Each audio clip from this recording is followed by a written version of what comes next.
izinkan Tuhan Hamba menyampaikan isi hatimu dengan bahasa yang paling sederhana supaya kami semua mengerti apa rencana-Mu. Terima kasih Bapak, hanya dalam nama-Mu Yesus Kristus yang kami sembah. Kami ucap syukur, haleluya, amin. Selamat pagi ya. Bisa bahasa Indonesia nih, boleh ya? Saya kasih pertanyaan. Kita ini menyembah kadang-kadang kalau kita melihat ya. Apa benar ini Tuhan? Kok Tuhan disalib, disakiti, nggak melawan? Apa teman lagi Tuhan nggak sembah? Kapankah Yesus Kristus betul-betul terlihat sebagai Tuhan? Coba, kapan Yesus Kristus hari ini kita kumpul terlihat sebagai Tuhan? Waktu melakukan mujizat atau apa? Setelah bangkit. Tapi ada orang yang mati dibangkitkan Lazarus. Apa yang membuat kita lihat hari ini Yesus Kristus adalah benar-benar manusia yang menjadi Tuhan dan benar-benar Dia Tuhan sendiri? Gimana cara melihatnya? Saudara bayangin begini, ada nggak manusia biasa ya yang tahan disiksa, tahan dalam tekanan, baik jasmaninya, baik secara mentalnya, yang dia tidak melawan sama sekali? Tidak ada manusia satupun yang sanggup. Ya, justru Yesus itu konsekuen dengan apa yang Dia bicarakan. Kita ambil satu ayat ya. Kita ambil satu ayat untuk supaya kita tahu. 1 Korintus 15:43. 1 Korintus 15:43.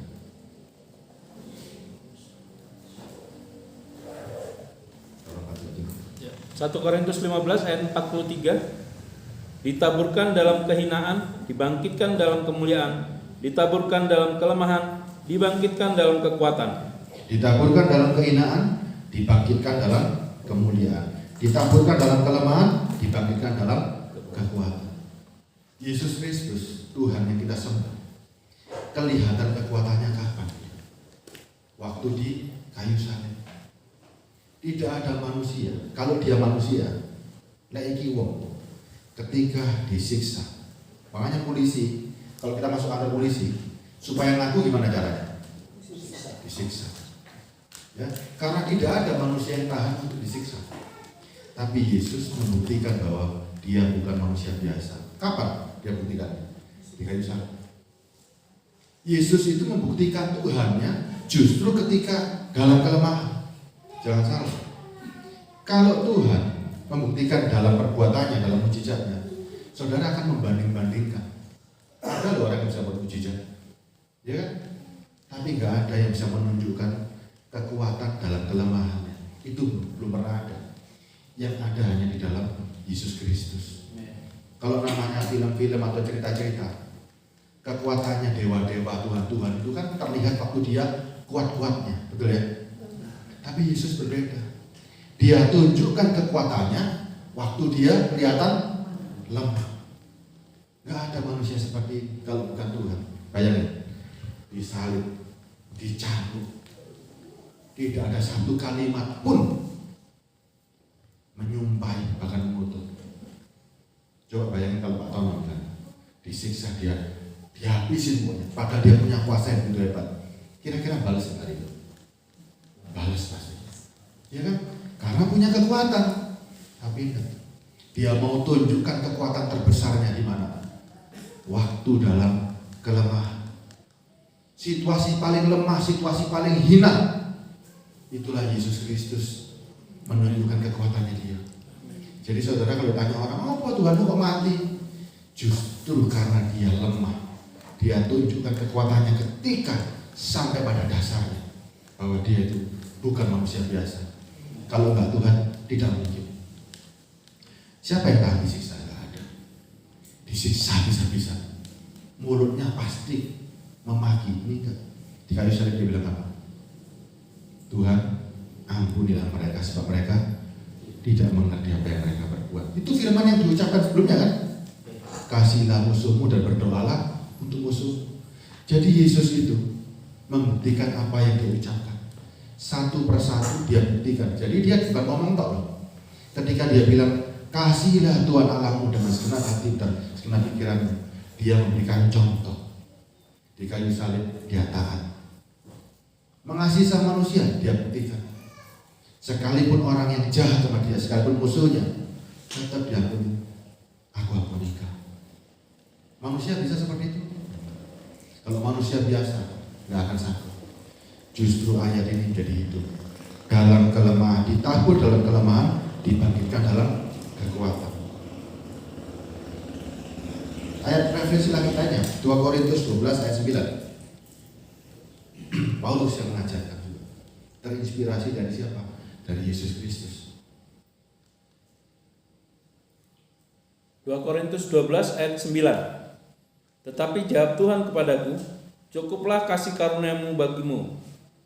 Sebab justru dalam kelemahanlah kuasaku menjadi sempurna. Sebab itu terlebih suka aku bermegah atas kelemahanku, supaya kuasa Kristus turun menaungi aku. Kalimatnya ini bagus banget ya saya. Tetapi jawab Tuhan kepadaku, cukuplah kasih karuniaku bagimu. Sebab justru dalam kelemahanlah kuasaku menjadi sempurna. Kalimat inilah yang membuat Yesus itu rela disalib. Jadi dia bukan manusia biasa, ya. Justru kelihatan loh, iki loh kayak Tuhan. Waktu di kayu salib dalam keadaan lemah, dalam keadaan paling hina, dia menunjukkan ketuhanannya. Bagaimana caranya? Dia tidak dendam sama orang, dia tidak mengeluarkan umpatan, tapi dia mengeluarkan saling mengasihi dan memberkati dan mengampuni. Doa Bapa kami, ampunilah kami seperti kami juga mengampuni orang yang bersalah pada kami. Jadi semua firman yang dia ucapkan, dia genapi semua. Itulah Tuhan Yesus. Makanya kita kalau tanya orang, bukan, justru Tuhanku kelihatan sebagai Tuhan ketika dia dalam posisi paling lemah. Kalau orang dalam posisi di atas kelihatan sebagai raja, biasa. Kalau orang lagi disembah orang sebagai nabi, biasa. Ketika orang buat mujizat, biasa. Tapi justru dalam keadaan ditekan, dalam keadaan paling lemah, tapi dia bisa menunjukkan sifat-sifat yang hanya dimiliki Tuhan. Itulah Tuhan itu sendiri. Amin. Ya, bisa nangkap ya. Jadi orang kalau dalam keadaan yang hebat disembah itu biasa, ya. Orang buat mujizat biasa, tapi Yesus Kristus luar biasa. Dia menunjukkan dari itu rela. Hai manusia, saling benar. Dia rela. Saling benar. Posisi sakiti hatiku, sakiti jasmaniku. Walaupun kau sakiti jasmaniku, posisi aku paling lemah pun, tidak akan aku memungkiri apa yang aku katakan. Semua firman tidak ada yang dipungkiri sama Yesus. Mulai dari hukum yang terutama, Matius 22, coba kita baca. Matius 22, 37, 38, 39. Jadi saudara jangan pernah ragu-ragu lagi ya. Yesus Kristus sangat luar biasa. Matius 22 ayat 37 sampai 39. Jawab Yesus kepadanya, kasihilah Tuhanmu Allahmu dengan segenap hatimu dan dengan segenap jiwamu dan dengan segenap akal budimu. Ada nggak orang yang sudah berbicara seperti itu? Dia disalib sebetulnya untuk siapa? Untuk mengajarin kita. Ketika kita pun suatu hari akan disalib seperti Yesus, tapi kita tetap mengasihi Tuhan. Kenapa kita berani? Karena kita melihat kita mengasihi Tuhan. Kita rela menderita buat kerajaan surga. Kita rela menderita buat nama Yesus. Yesus memberikan contoh pertama kali. Suatu hari anak-anakku, mereka pun akan mengalami hal yang sama. Tapi tunjukkan kalau kau cinta, kau sanggup menghadapi penderitaan. Ya. Yang kedua, 38. Itulah hukum yang terutama dan yang pertama. Yang 39. Dan hukum yang kedua yang sama dengan itu ialah kasihilah sesamamu manusia seperti dirimu sendiri. Kasih sesamamu manusia seperti dirimu sendiri. Pada kejadian di kayu salib, dia tunjukkan dua kejadian. Dia taat, memberikan contoh bahwa manusia akan mengalami hal yang sama pun jangan kaget. Cinta yang bisa seperti itu. Ketika dia bilang, kasihlah sesama manusia seperti dirimu sendiri. Makanya Yesus Kristus tidak pernah mengucap kutukan. Dia mengampuni. Ya, dia ampuni semua. Kita nggak satu, manusia tidak ada yang satu. Coba suruh siapapun, Suruh siapapun tidak akan yang sanggup. Justru Yesus Kristus kelihatan sebagai Tuhan ketika dia disakiti habis-habisan. Secara manusia, kita aja semut kalau dipites gigit, tawon kalau dipegang mentuk. Tidak ada satu makhluk pun di dunia ini ketika dia disakiti tidak melawan, tidak pernah ada. Apalagi punya kuasa, ya kan? Kan Tuhan punya kuasa ya. Coba bapak-bapak di sini diantem di pinggir jalan dibalas kan kira-kira? Balas kan? Menang-menang laku diwademin dibalas. Menang-menang laku didoni dibalas kan? Paling nggak balas, paling melanggar kurang ajar, kasihan begitu kan?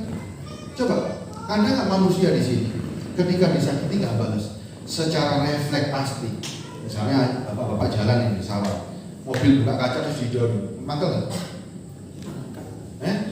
Mangkel. Tapi justru, gak mangkel, hebat nggak? Ada nggak di sini? Lagi jalan numpak motor didorong, gak mangkel, ada nggak? Nggak ada. Yang bisa seperti itu, ya kayak Tuhan. Orang yang punya hati seperti itu, seperti Tuhan. Menang-menang laku dikeplak komburi, bisa? Nggak mungkin, pasti mangkel kan? Kalau orang dikeplak komburi gak boleh salam, kalau dia nggak marah, iki loh malaikat, ini loh Tuhan.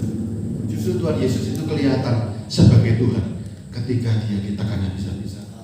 Ya, dan yang lebih hebat lagi, ada banyak pertanyaan hari ini kan? Oh, Yesus 3 hari nanti jiwanya. Di mana jiwanya dia? Sering kali kan bertanya kan? Kalau Yesus nggak mati, kapan dia kalahkan maut? Ada orang bilang Tuhan mau mati, ya kan? Bapak-bapak pernah bertanya, apa Yesus kok mati? Kalau Yesus nggak mati panjang umur, dia nggak pernah merasakan kematian.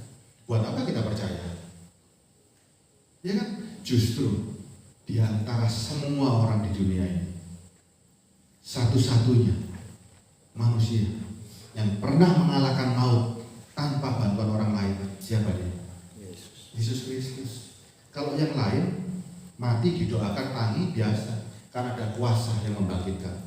Tapi Yesus dengan kuasanya sendiri. Ngapain Yesus 3 hari hilang? Pernah ada pertanyaan ini ya?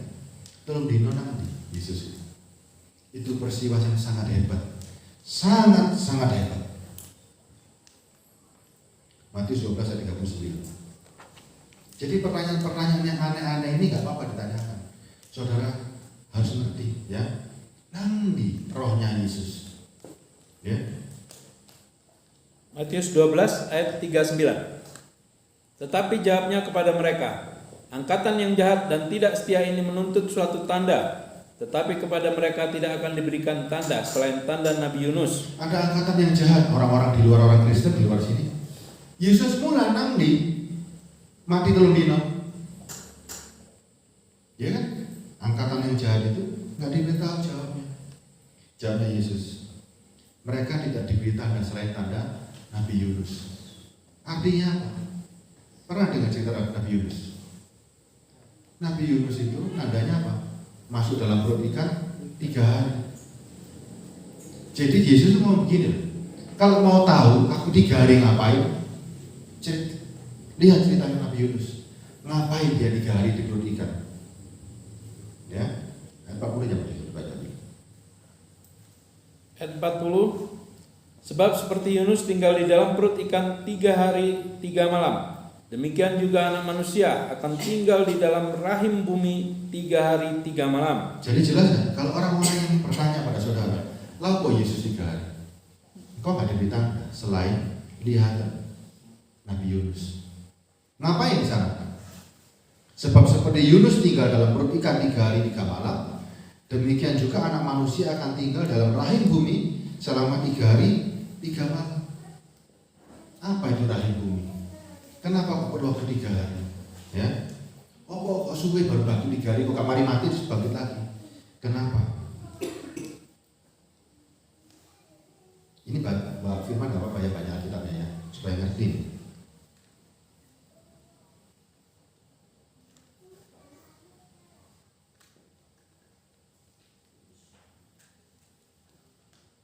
Jadi Tuhan itu perlu sampai perlu waktu 3 hari. Ternyata ngapain dia? Dia perlu waktu turun ke jurang maut. Yang namanya jurang maut itu dangkal atau jauh? Kalau jurang di Gunung Bromo ini berapa? Kawahnya paling dalam berapa? Kawah dari atas ke dalamnya berapa? 1 kilo misalnya ya. 1 kilo ya. Tapi yang namanya jurang maut itu perlu waktu, dan waktunya itu lama. Gak bisa gampang-gampang terus 1 hari nyampe. Perlu waktu 3 hari. Kenapa kok perlu waktu 3 hari? Karena ternyata itu jurang maut itu bottomless. Karena saya mendengar dia pakainya bottomless. Yang namanya jurang maut, tahu nggak artinya? Jurang maut itu tidak ada dasarnya. Dasarnya itu tidak kelihatan. Kenapa Yesus perlu turun ke sana? Ini saya sederhanakan ya supaya ngerti ya. Kenapa sampai Yesus itu turun ke sana? Wahyu 9 ayat 1, saya ceritanya ya. Wahyu 9 ayat 1, Pak Juli baca bahasa Indonesianya. Ada satu anak saya yang bantu bahasa Inggrisnya. Baik. Wahyu 9 ayat 1. Lalu malaikat yang kelima meniup sangkakalanya, dan aku melihat sebuah bintang yang jatuh dari langit ke atas bumi, dan kepadanya diberikan anak kunci lubang jurang maut. Ada suatu cerita nubuatan di Wahyu. Ya, ada bintang turun dari langit, dari surga, turun ke bumi, jatuh dari langit ke atas bumi, dan kepadanya diberikan anak kunci lubang jurang maut. Kenapa disebut jurang maut? Bahasa Inggrisnya ya. Nah, tadi bahasa Inggrisnya tak kasih bottomless. Bottomless itu yang namanya jurang, nggak ada dasarnya. Ya, dasarnya gak ketok. Sehingga Yesus Kristus perlu waktu 3 hari untuk turun. Di mana di jurang itu gak ada kehidupan. Yang namanya jurang itu gak ada kehidupan. Setan itu lebih dulu. Ya, setan itu takut. Ada buktinya? Ada. Waktu Yesus mengusir setan, apa katanya setan? Nih, kita baca dulu supaya ngerti. Lukas 8:31, supaya nanti Pak Tono bisa ngajarin juga ya. Lukas 8:31. Lukas 8 ayat 31. Lalu setan-setan itu memohon kepada Yesus supaya ia jangan memerintahkan mereka masuk ke dalam jurang maut. Setan ini lebih untuk masuk ke dalam jurang. Tapi karena dia Tuhan dan harus mengalahkan yang namanya kerajaan maut, dia harus sampai ke dasar, baru bisa dikatakan dia menang melawan jurang maut. Ada suatu tempat yang tidak bisa orang datang, ya. Tidak ada tempat yang orang itu bisa datang ke sana.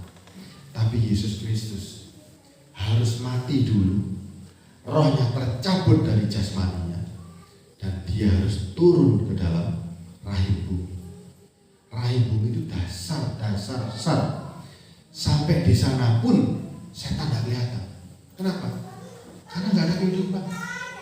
Jadi satu-satunya kehidupan hanya Yesus ketika dia tiba di dasar tersebut. Mana ayatnya Pak? Nih, ada ayatnya. Yunus 2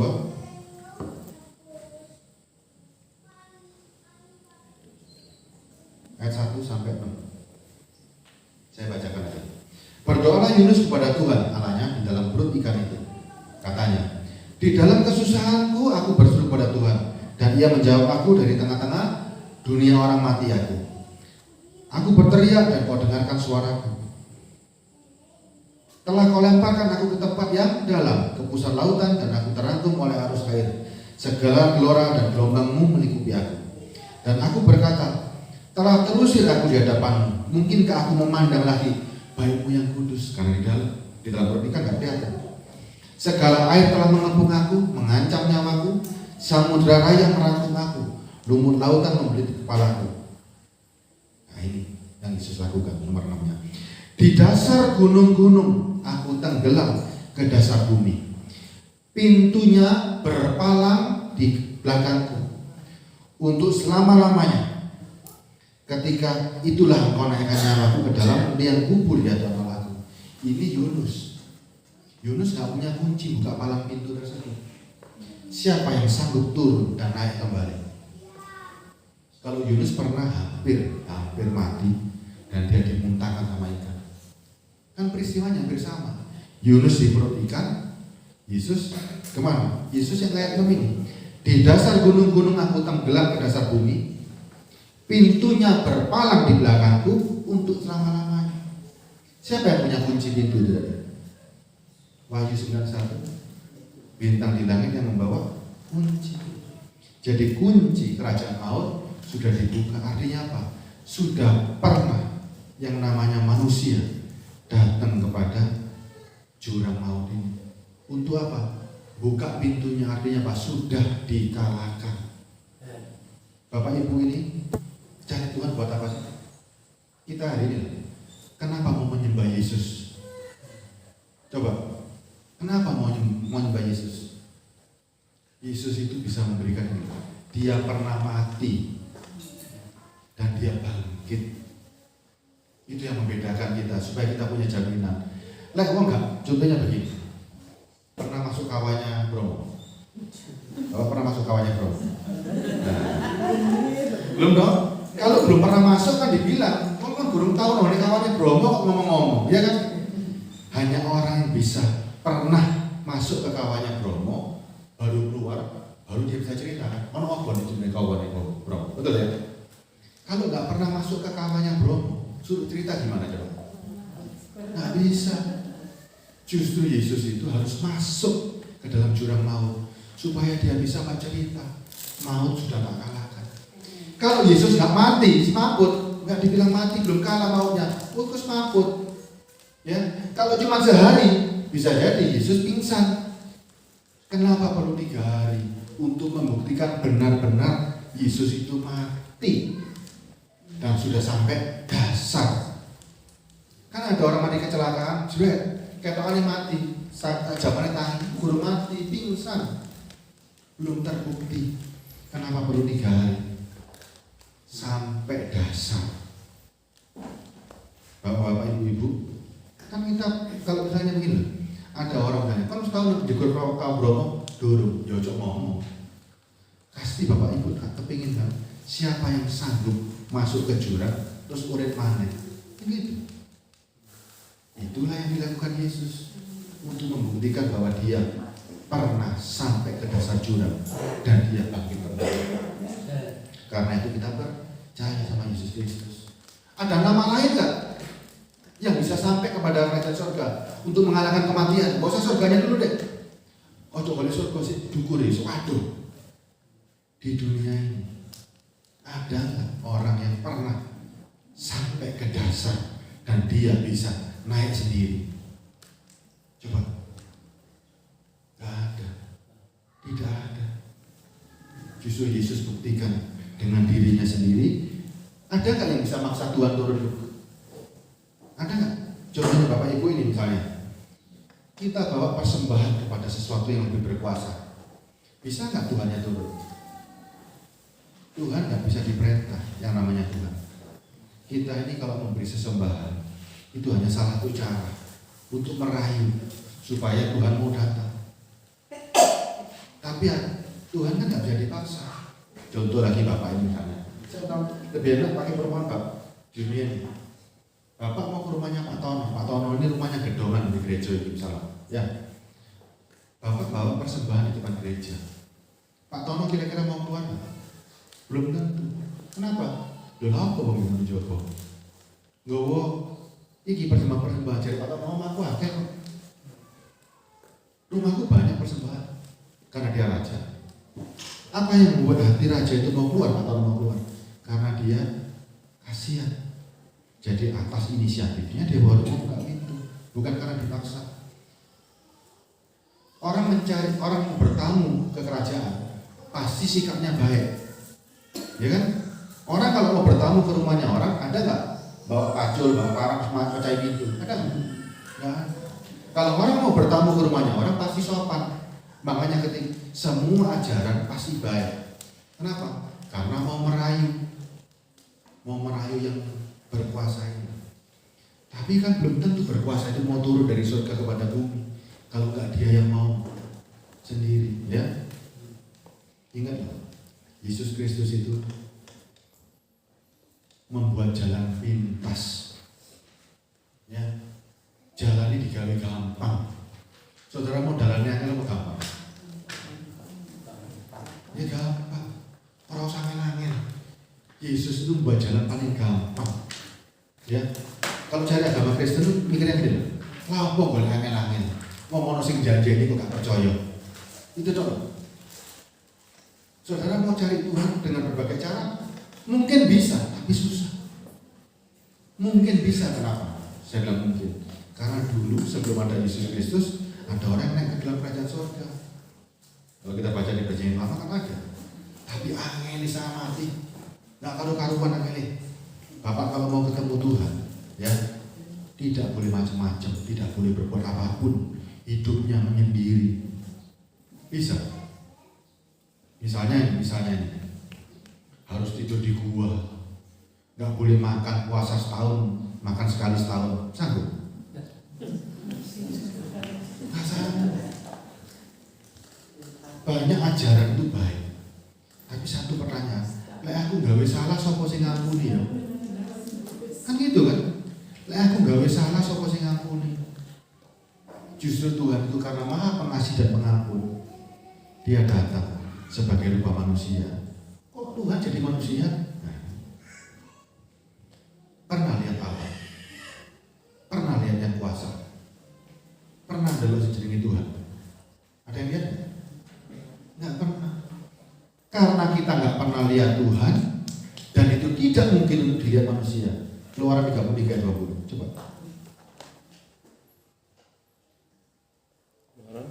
Keluaran 33 ayat 20. Keluaran 33 ayat 20. Lagi firman-Nya, engkau tidak tahan memandang wajahku, sebab tidak ada orang yang memandang aku dapat hidup. Kalau kita mau cari Tuhan dengan gaya-gayaan, ketemu Tuhan pakai kabeh. Percaya, mati semua itu ayatnya.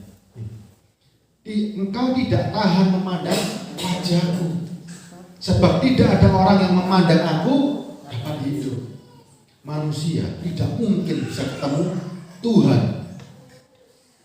Pasti mati. Pasti. Justru atas inisiatifnya Tuhan sendiri, atas keinginannya Dia sendiri. Ayat ini kan bisa saya ganti. Sebab tidak ada orang yang memandang aku dapat hidup. Loh, kalau bisa memandang Tuhan bisa hidup, Pak? Kalau bisa memandang Tuhan bisa hidup, Pak? Bisa. Melalui siapa kita pandang Tuhan? Tuhan kan nggak kelihatan. Allah itu terlalu hebat dan terlalu agung, kan nggak kelihatan. Allah tahu dengan keagungan dan kemuliaannya Dia, tidak ada satupun manusia yang sanggup. Ya, Allah itu loh nyiptakan langit dan bumi. Kita itu apa sih coba? Manusia di depan Allah itu apa sih? Debu, cacing dan ulat. Matahari, bulan dan bintang ciptaannya, bumi dan seisinya ciptaannya. Terus manusia sombong, aku kepengen ketemu Tuhan, aku kepengen ketemu Allah. Bisa? Gak akan sanggup. Dengan keagungan yang begitu hebat, tidak ada yang sanggup kalau gak Allah benar-benar menurunkan derajatnya menjadi manusia itu sendiri, supaya bisa bertemu muka dengan muka. Ketika saudara bisa memandang Tuhan muka dengan muka, saudara akan bisa hidup. Hari ini saudara bisa nggak memandang muka dengan Tuhan? Bisa nggak? Bisa. Melalui siapa? Yesus Kristus. Aneh nggak Allah jadi manusia? Ternyata nggak aneh ya. Justru Dia memang ingin ketemu dengan saudara. Kenapa? Karena saudara nggak sanggup kalau ketemu Tuhan dengan rupa bukan sebagai manusia. Tidak ada yang sanggup. Engkau tidak tahan memandang wajahku, sebab tidak ada orang yang memandang wajahku dapat hidup. Itu firman. Dengan sosok Allah yang begitu hebat, gak ada satupun manusia. Ini yang menghadapi Tuhan waktu itu siapa ya? Musa yang hebat banget, yang bisa memberikan Taurat. Tidak pernah ketemu muka dengan muka, hanya ketemu punggungnya. Dia tidak sanggup untuk ketemu muka dengan muka karena kegemilangan Tuhan, kegemilangan Allah. Aduh, nggak karu-karuan, ya, nggak karu-karuan. Makanya dia harus menurunkan derajatnya menjadi seperti saudara. Harus berbentuk daging dan supaya bisa kelihatan, ya. Padahal derajat ini itu pun bukan menurunkan derajat, supaya kita pun kembali seperti gambarnya. Saudara, itu gambarnya Allah sendiri loh, tapi sudah buram. Kenapa buram? Karena panas matahari, gosong, ya? Enggak, bukan karena panas, ya. Buramnya kenapa kita ini buram?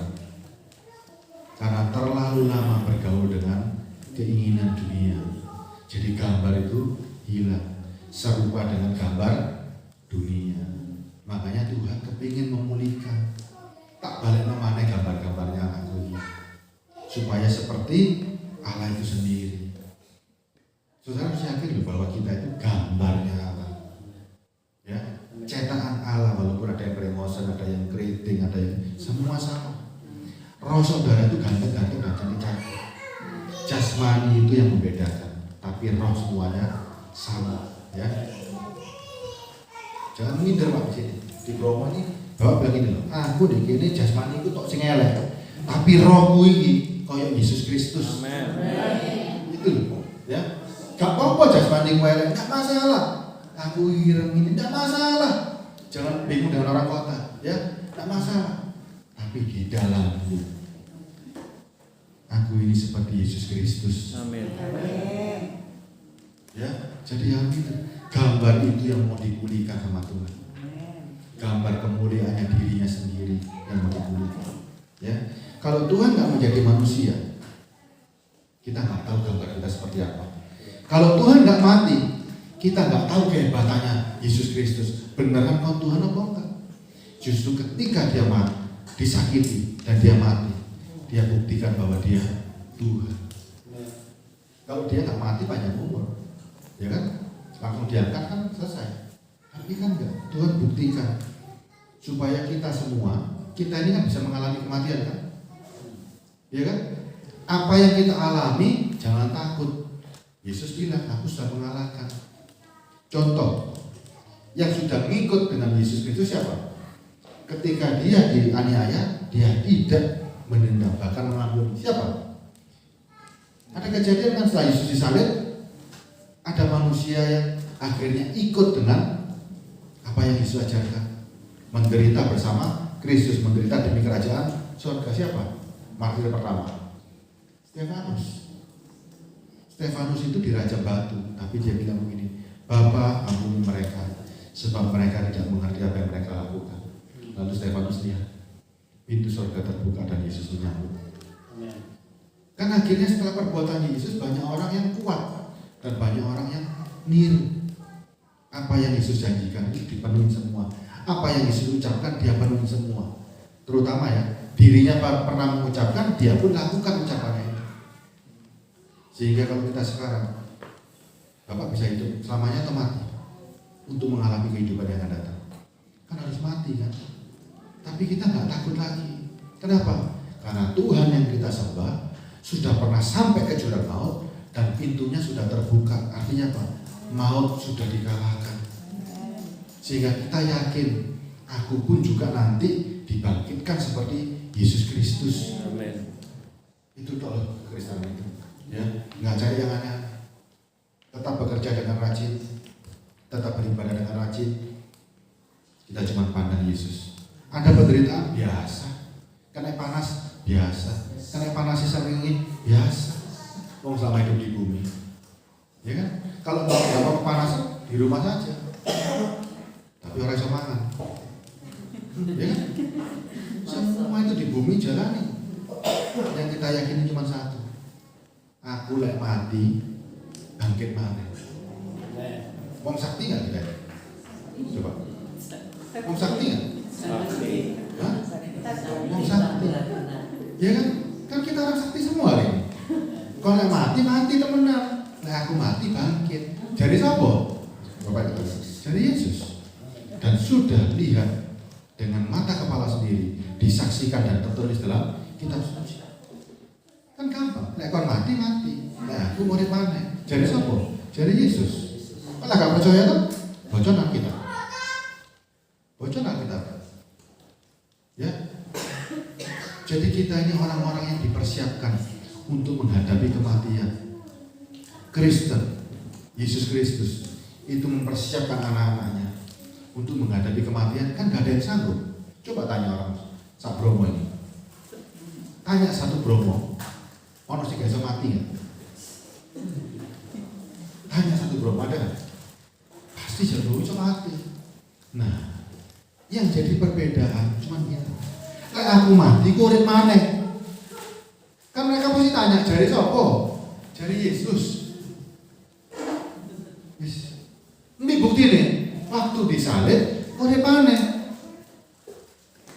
Itu cara paling gampang. Waktu Yesus mati, urip maneh. Kalau dia bisa hidup sendiri, dia pasti juga bisa menghidupkan diriku.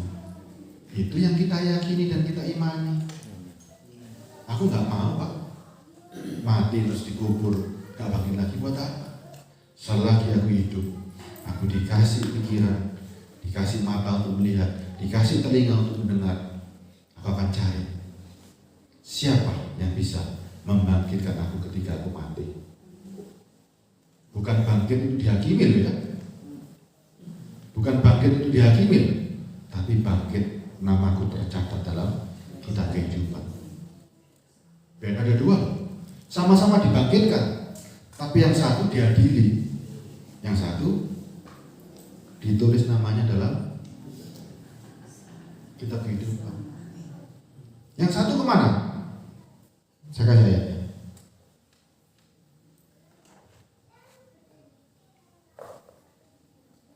Wahyu 20 ayat 10. Ada dua, 4 ya. Yang satu tertulis dalam kitab kehidupan, sudah diberi kehidupan.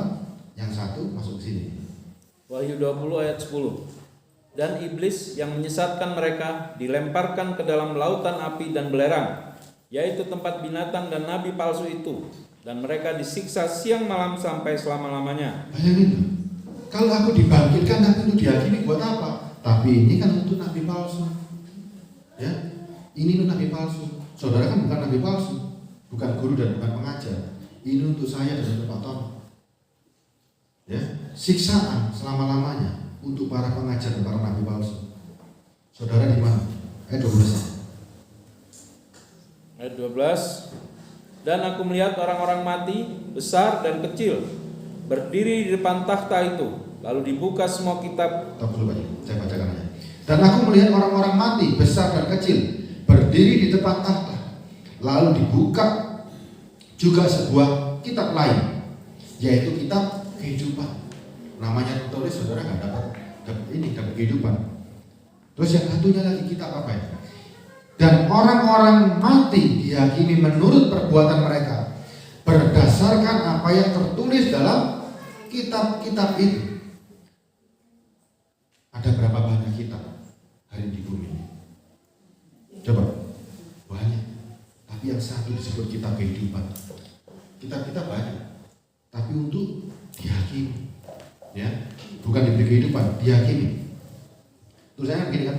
Dan orang-orang mati dihakimi menurut perbuatan mereka, berdasar apa yang tertulis dalam kitab-kitab itu.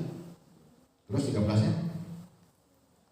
Maka laut menyerahkan orang-orang mati yang ada di dalamnya, dan maut dan kerajaan maut menyerahkan orang-orang yang mati yang ada di dalamnya, dan mereka dihakimi masing-masing menurut perbuatannya. Lalu maut dan kerajaan maut itu dilemparkan ke dalam lautan api. Itulah kematian yang kedua, lautan api. Kita nggak mau, Pak, mati cukup sekali untuk dibangkitkan dan mendapat kehidupan. Kalau ada orang yang nekat, habis mati dibangkitkan, dipateni di mana ini? Ya, 15. Dan setiap orang yang tidak ditemukan namanya tertulis di dalam kitab kehidupan itu, ia dilemparkan ke dalam lautan api itu. Ada bedanya nabi palsu dengan manusia biasa? Nabi palsu disiksa selama-lamanya. Ya, makanya hukumannya guru dan pengajar. Kalau pengajarnya enggak, kita lebih berat. Ya, manusia biasa cuma gini tok. Dan setiap orang yang tidak ditemukan namanya tertulis dalam kitab kehidupan dilemparkan ke dalam lautan api. Kita masih disiksa.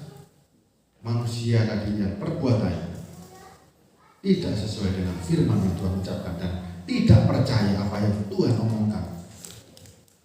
Namanya dicoret dari kitab kehidupan, dibuang ke lautan api. Enggak enak. Makanya enggak enak. Hanya Yesus yang bisa menjanjikan keselamatan. Amin. Saudara, ini namanya tercatat. Namanya di sini misalnya Paimin tercatat. Jadi namanya Paimin bin Yesus, Joko bin Yesus. Kenapa? Karena sudah percaya kepada Yesus.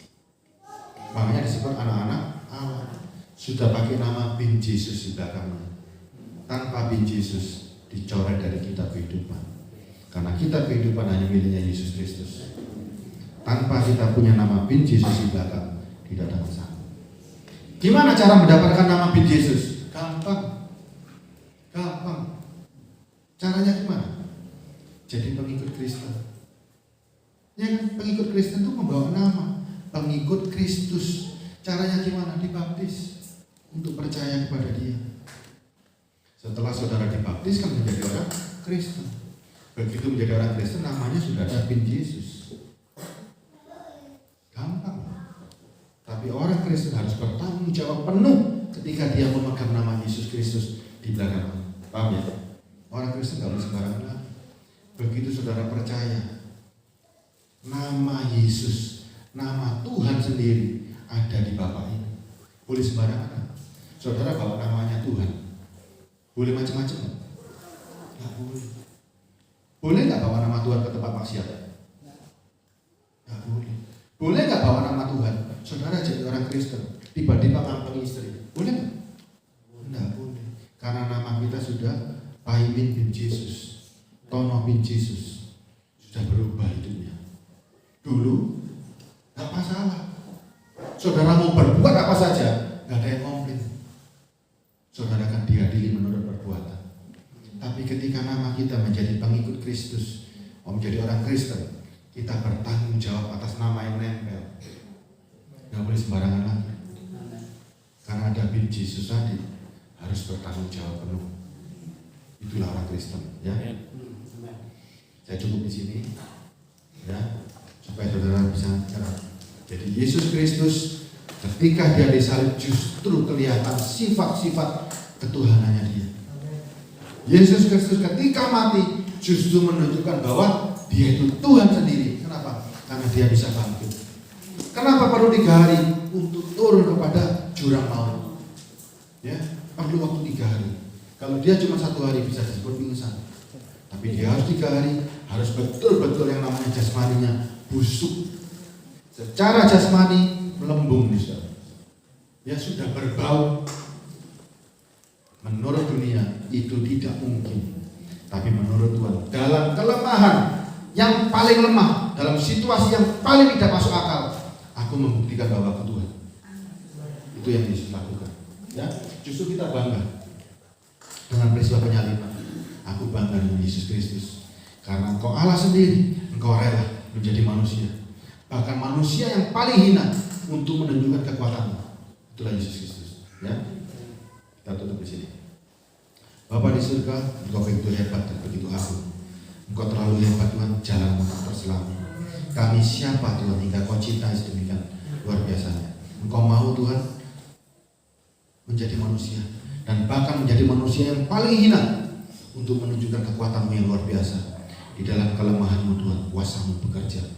Terima kasih Bapa atas segala firman-Mu yang Kau materi bagi kami. Kami hari ini yakin bahwa kami manusia-manusia sakti, karena kami menyandang nama Yesus di belakang kami. Kami menyandang nama-Mu yang begitu agung dan begitu hebat. Nama Allah sendiri ada dalam diri kami. Terima kasih Bapa, kalau orang lain melihat kami, mereka melihat Allah dalam diri kami. ketika kami Tuhan, kami dengan yakin bahwa kami akan dibangkitkan untuk menerima kehidupan, bukan mati untuk dibangkitkan untuk menerima kematian, tapi kami yakin bahwa kami akan dibangkitkan dan hidup bersama Kristus. Terima kasih Bapak, hanya di dalam nama-Mu kami berdoa bersyukur. Haleluya. Amin.